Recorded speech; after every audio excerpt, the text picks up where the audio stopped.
In this tutorial, I'll show you how to use the trim function in Google Sheets to clean up extra spaces and make your data neat and consistent. Start by identifying the messy data. This usually happens when text has extra spaces at the beginning, end, or even multiple spaces between words.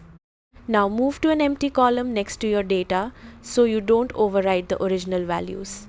In the first cell, enter this formula equals trim A2. Press enter.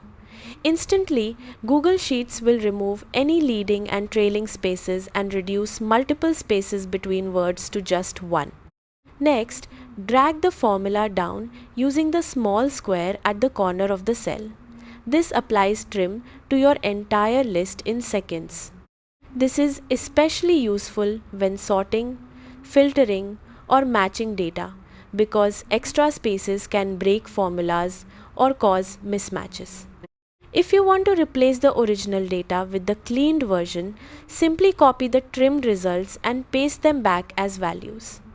That's it. You now know how to use trim to quickly clean messy text and keep your Google Sheets data accurate and professional.